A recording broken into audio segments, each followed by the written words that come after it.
Bienvenido a la Ruta del Libro, donde puedes llegar a todos tus libros favoritos.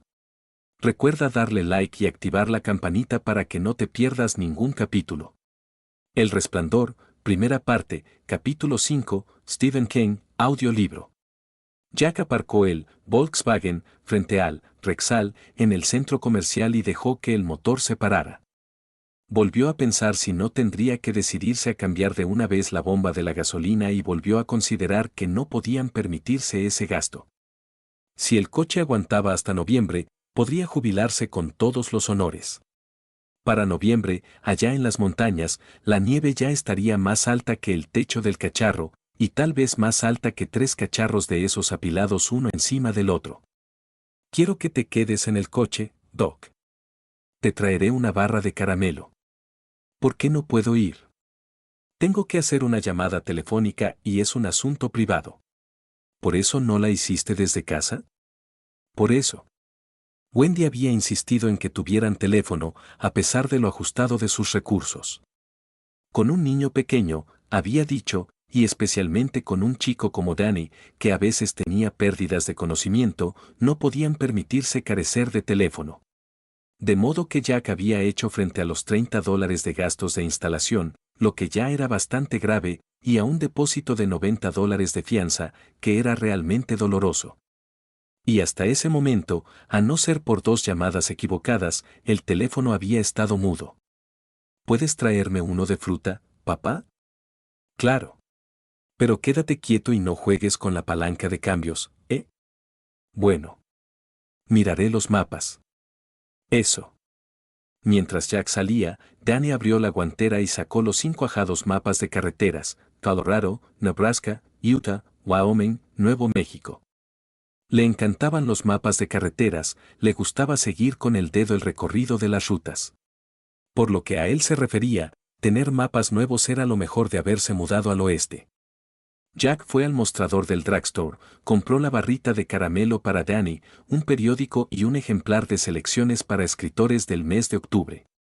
Pagó a la chica con un billete de $5 y le pidió que le diera el cambio en monedas de 25. Con ellas en la mano se dirigió hacia la cabina telefónica colocada junto a la máquina de hacer llaves y se metió dentro. Desde allí, a través de 3 cristales, podía ver a su hijo dentro del Volkswagen. La cabeza del niño se inclinaba con seriedad sobre los mapas. Jack sintió una oleada de amor casi desesperado por su hijo. La emoción se tradujo en su rostro en una osquedad pétrea. Pensaba que en realidad tendría que haber hecho desde su casa la ineludible llamada de agradecimiento a Al, desde luego, no iba a decirle nada que Wendy pudiera objetar. Era su orgullo el que se lo vedaba. Por entonces, casi siempre prestaba oídos a lo que decía su orgullo, porque aparte de su mujer y su hijo, $600 en su cuenta bancaria y un exhausto Volkswagen de 1968, era lo único que le quedaba. Lo único que le pertenecía. Hasta la cuenta bancaria era conjunta. Un año atrás era profesor de inglés en una de las mejores escuelas preparatorias de Nueva Inglaterra. Allí había tenido amigos, aunque no exactamente los mismos que antes de dejar la bebida, algunas diversiones y también colegas que admiraban su soltura en el aula y el hecho de que fuera escritor en su vida privada. 6 meses antes, las cosas iban bien. De pronto, incluso les quedó el dinero suficiente, al final de cada quincena, para hacer unos pequeños ahorros. En la época en que bebía no le quedaba jamás un centavo, por más que Al Shockley le ayudara muchas veces. Él y Wendy habían empezado, cautelosamente, a hablar de una casa y de dar una entrada, para dentro de un año o cosa así. Una granja, en el campo, aunque hicieran falta unos 6 u 8 años para renovarla por completo, ¿qué demonios? Eran jóvenes, tenían tiempo. Y entonces había tenido un arranque de mal genio. George Hatfield.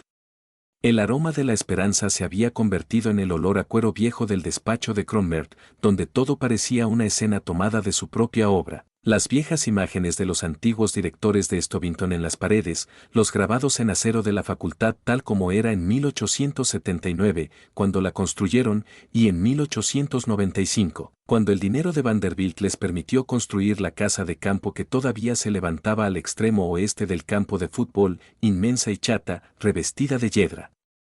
La hiedra de abril susurraba del otro lado de la estrecha ventana de Cronmerth y del radiador brotaba la voz soñolienta del vapor de agua. Pero no es un decorado, había pensado él. Era real. Era su vida. ¿Cómo podía haberla jodido de semejante manera? Es una situación grave, Jack. Tremendamente grave. La Junta me ha pedido que le transmita a usted su decisión. La Junta quería la renuncia de Jack, él la presentó. En circunstancias diferentes, para junio lo habrían confirmado en la cátedra. Lo que había seguido a esa entrevista en el despacho de Cronmerth había sido la noche más oscura y terrible de su vida. El deseo, la necesidad de emborracharse jamás habían sido tan fuertes. Le temblaban las manos. Se le caían las cosas. Una y otra vez descargó su irritación en Wendy y en Danny. Su humor era una especie de animal salvaje sujeto con una trailla a punto de romperse. Aterrorizado ante la posibilidad de hacerles daño, se había ido de casa. Había ido a parar frente a un bar, y si no entró fue porque sabía que, si lo hacía, Wendy lo dejaría por fin y se llevaría consigo a Danny. Y cuando ellos se fueran, todo se habría acabado para él. En vez de entrar en el bar, donde oscuras sombras inmóviles saboreaban las aguas del olvido, se había ido a la casa de Al Shockley. El resultado de la votación de la Junta había sido 6-1. Ese uno había sido Al. Marcó el número de la telefonista, y la voz le dijo que por $1.85 podían ponerlo durante 3 minutos en contacto con Al, a 3.200 kilómetros de distancia. Qué relativo es el tiempo, nena, pensó mientras metía en la ranura 8 monedas de 25 centavos. Débilmente, alcanzaba a oír los zumbidos y chillidos electrónicos de la conexión que se establecía hacia el este. Al era hijo de Arthur Longley Shockley, barón del acero, de quien, como único hijo, había heredado una fortuna, además de una gran variedad de inversiones y de cargos en diversos consejos y juntas. Una de ellas era el de la Junta de Directores de la Academia Preparatoria de Stovington, la institución favorita del viejo.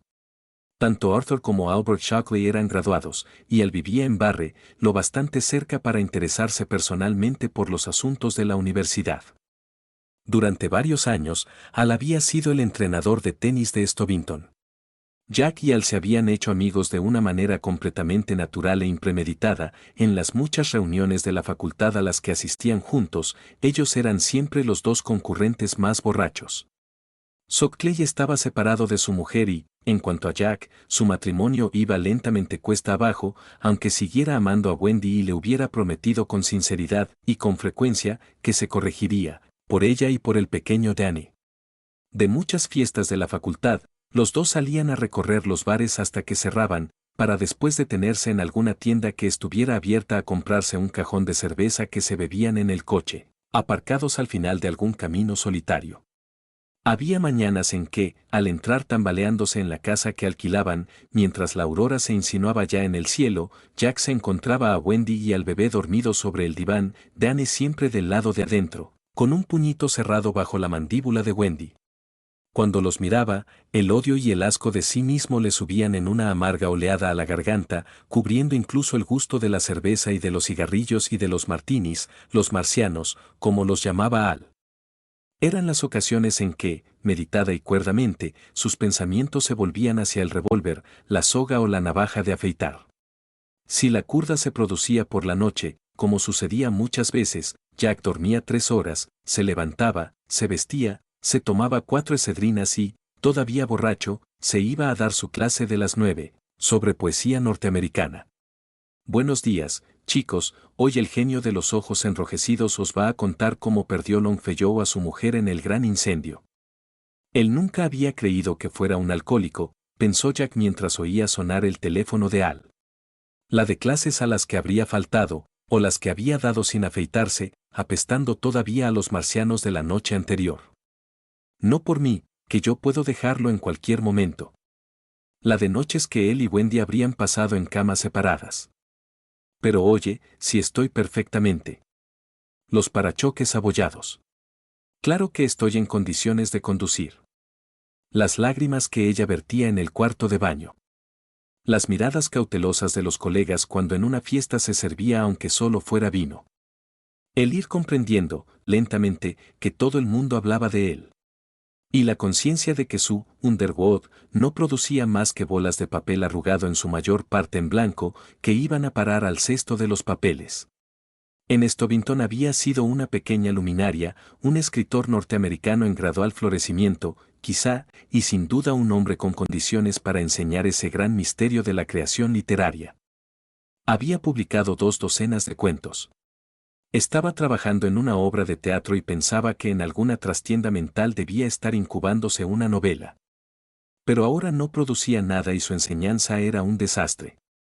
Finalmente, la cosa terminó una noche, poco menos que un mes después que Jack le rompiera el brazo a su hijo. Eso, era la impresión que él tenía, había puesto término a su matrimonio. Lo único que faltaba era que Wendy se decidiera. Estaba seguro de que si su madre no hubiera sido la zorra que era, Wendy habría tomado el autobús de vuelta a New Hampshire en cuanto Danny hubiera estado en condiciones de viajar. Todo había acabado. Era poco más de medianoche. Jack y Al entraban en Barre por la carretera 31, Al sentado al volante de su Jaguar, tomando sin precaución alguna de las curvas, pasándose a veces de la doble línea amarilla. Los dos iban muy borrachos. Esa noche los marcianos habían aterrizado en gran número. Tomaron la última curva antes del puente a más de 110. En el camino había una bicicleta de niño, y hubo un chillido doloroso y agudo de la goma arrancada de los neumáticos del Jag. Jack recordaba haber visto la cara de Al suspendida sobre el volante como una luna blanca y redonda. Después, el ruido de metal que se aplasta al chocar con la bicicleta a unas 65, el vuelo de esta como un pájaro doblado y retorcido, el manillar que golpea el parabrisas y vuelve a salir por el aire, dejando ante los ojos desorbitados de Jack la telaraña astillada del cristal de seguridad. Un momento después, el golpe final, espantoso, al estrellarse en el camino a espaldas de ellos. Y algo que lo sacudía desde abajo mientras los neumáticos lo aplastaban. El Jag patinó de costado, con Al aún aferrado al volante, y desde muy lejos Jack se oyó decir: «Por Dios, Al, le hemos pasado por encima». Lo he sentido. En el oído, el teléfono seguía sonando. «Vamos, Al». Contesta. Así puedo terminar con esto. Un par de llamadas más, señorita, si no tiene inconveniente. Sí, señor, dijo obedientemente la voz.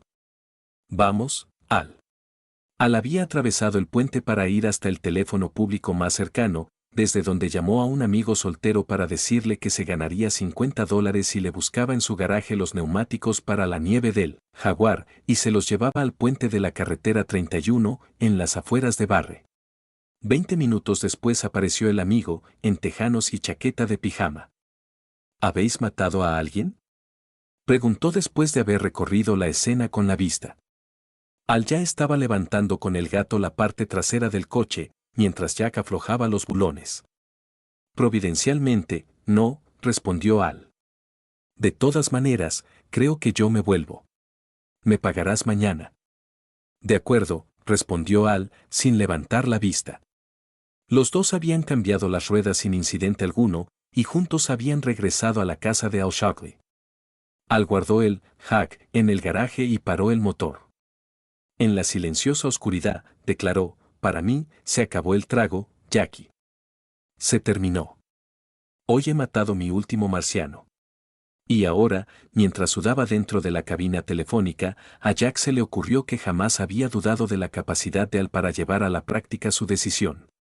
Él había vuelto a su casa conduciendo el Volkswagen, con la radio encendida, mientras algún conjunto salmodiaba repetidamente, como un ensalmo en la hora que procede al amanecer: «Hazlo de todos modos, necesitas hacerlo. Hazlo de todos modos, necesitas». Por más fuerte que lo pusiera, seguía oyendo el alarido de los neumáticos, el choque. Cuando parpadeaba, al cerrar los ojos veía rueda aplastada con los radios rotos que apuntaban al cielo. Cuando entró, Wendy estaba dormida en el diván. Miró en el cuarto de Danny y lo vio de espaldas en su cunita, profundamente dormido, con el bracito todavía escayolado. Bajo el pálido resplandor que le llegaba de la luz de la calle alcanzaba a ver sobre la blancura de la escayola las líneas oscuras donde todos los médicos y las enfermeras del departamento de pediatría habían firmado. Fue un accidente. Se cayó por las escaleras, mentiroso inmundo, fue un accidente. Tuve un arranque de mal genio. Borracho de mierda basura, cuando Dios se sonó las narices, lo que salió fuiste tú, escuche venga por favor, no fue más que un accidente. Pero la última súplica fue anegada por la imagen de esa linterna que oscilaba mientras ellos buscaban entre las malezas secas de fines de noviembre el cuerpo despatarrado que con toda razón debería haber estado allí, esperando a la policía. No importaba que condujera al. Otras noches era él. Acomodó mejor las mantas para cubrir a Danny, fue al dormitorio y sacó del estante más alto del armario la llama del 38 que guardaba en una caja de zapatos. Durante casi una hora estuvo sentado en la cama, mirándola, fascinado por su resplandor mortal. Amanecía cuando volvió a ponerla en la caja y guardó esta en el armario. Luego llamó a Bruckner, el jefe del departamento, para decirle que le suspendiera las clases porque estaba con gripe. Bruckner había accedido, pero no con tan buena disposición como de costumbre. El último año, Jack Torrance había estado demasiado propenso a las gripes.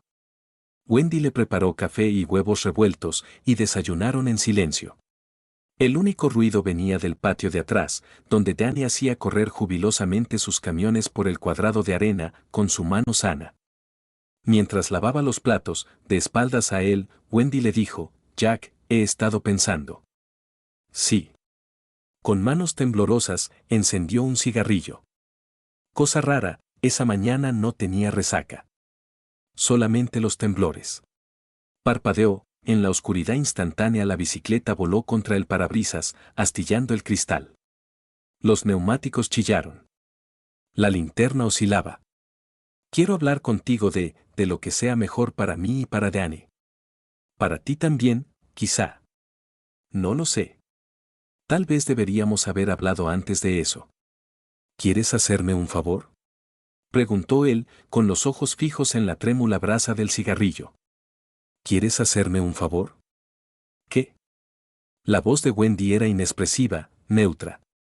Él habló mirándole la espalda. Que lo hablemos dentro de una semana, si quieres todavía. Ella se dio la vuelta para mirarlo, con las manos bordadas de espuma, pálido y desilusionado el bonito rostro. Jack, contigo las promesas no resultan. Simplemente, sigues con.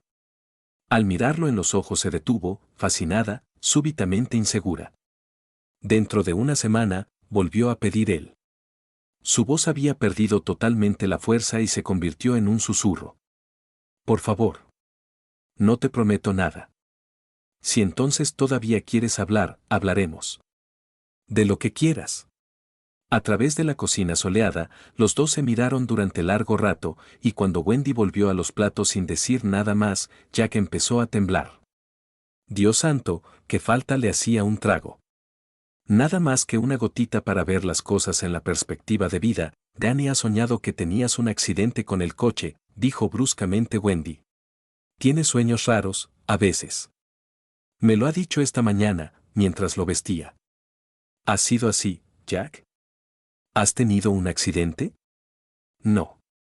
Hacia el mediodía, la ansiedad de beber se le había convertido en una fiebre. Se fue a casa de Al. ¿Estás en seco?, le preguntó su amigo antes de hacerlo pasar. Tenía un aspecto espantoso. Como un hueso. Pareces Lon Chaney en El fantasma de la ópera. Entra.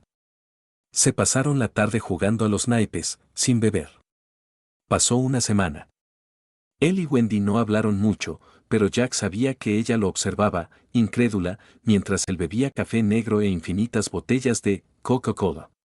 Una noche se bebió un cajón entero de 6 cocas y después corrió al cuarto de baño a vomitarlas.